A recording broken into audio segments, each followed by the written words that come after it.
Au nom du Père et du Fils et du Saint-Esprit. Amen. Le Seigneur soit avec vous. Frères et sœurs en Christ, bonjour. Dans la première partie de notre formation, nous avons présenté ce que n'est pas la Bible et ce qu'elle est. Aujourd'hui, nous parlerons de la composition de la Bible et de comment se repérer à l'intérieur de cette Bible. La composition de la Bible. La Bible est divisée en deux grandes parties, à savoir l'Ancien Testament qui décrit la relation de Dieu avec son peuple avant Jésus-Christ sous la direction de Moïse et le Nouveau Testament qui dépeint la relation de Dieu avec son peuple après Jésus-Christ. Le point de jonction de ces deux testaments est donc la personne de Jésus-Christ. On peut dire que l'Ancien Testament annonce le Nouveau et le Nouveau réalise l'Ancien tout en le dépassant, c'est-à-dire en lui donnant son sens véritable. Jésus disait à cet effet, « N'allez pas croire que je sois venu abolir la loi et les prophètes. Je ne suis pas venu abolir, mais accomplir. » Matthieu chapitre 5, verset 17. La loi et les prophètes sont des groupes de l'Ancien Testament. Jésus vient donc affirmer que l'Ancien Testament n'est pas dépassé, mais il le réalise. Ainsi, on peut dire que le Nouveau Testament est caché dans l'Ancien et l'actualise, le rend présent avec tout son sens. Il convient aussi de signaler que le mot testament renvoie à alliance et non pas à dernière volonté, comme on pourrait le comprendre dans le langage courant. Il faut dire que la Bible comporte 73 livres, dont 46 de l'Ancien Testament et 27 du Nouveau. On peut donc affirmer que la Bible est une véritable bibliothèque. Ces livres racontent chacun selon son style une histoire d'amour. Cette histoire d'amour entre Dieu et sa création. Ainsi avons-nous des livres poétiques, des livres historiques, des livres apocalyptiques, des livres de sagesse, des proverbes, etc. Ces livres ont un ordre de rangement. Comme dans toute bibliothèque où les livres sont rangés selon les critères, soit par époque, soit par auteur, soit par thème, etc. Ainsi, la Bible a une disposition spécifique. Alors, pour l'Ancien Testament, nous avons les livres de Moïse, ou la loi, ou les livres de la loi, au nombre de 5. Nous avons les livres prophétiques, au nombre de 21. Les autres écrits, au nombre de 13. Et les livres deutérocanoniques, au nombre de 7. Pour le Nouveau Testament, nous avons les récits évangéliques, au nombre de 4.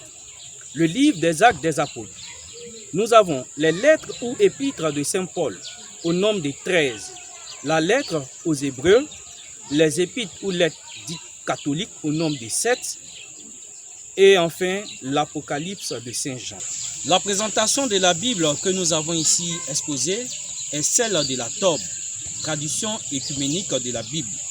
Mais il existe une différence entre l'édition catholique de la Bible, par exemple la Bible de Jérusalem, la BJ, et celle des églises réformées. Cette différence porte sur les livres deutérocanoniques que les églises réformées n'incluent pas dans leur édition biblique. Nous y reviendrons dans nos prochaines formations. L'édition catholique de l'Ancien Testament ne suit pas le même rangement que celle de la Tobe que nous avons antérieurement présentée. Elle est plutôt de la sorte.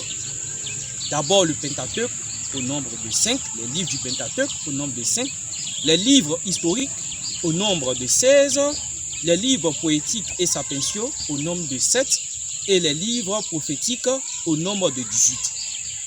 Alors pour mieux comprendre, prenons quelques exemples.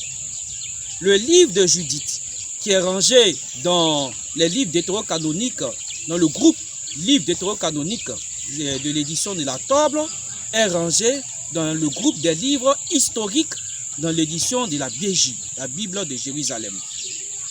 Le livre des Psaumes, qui est rangé dans le groupe Les autres écrits dans l'édition de la Tobe, est rangé dans le groupe des livres poétiques et sapentiaux dans la Bible d'édition catholique, la BJ.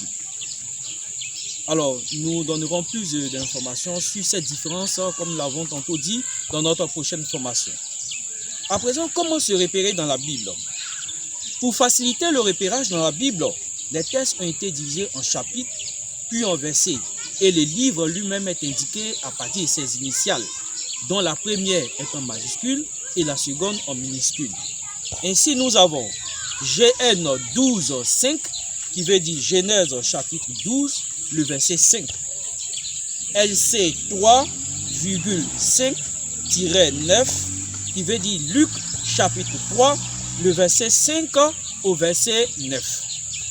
1 TM 1,1-2,3, qui veut dire première lettre à Timothée, chapitre 1er, le verset 1 au chapitre 2, le verset 3.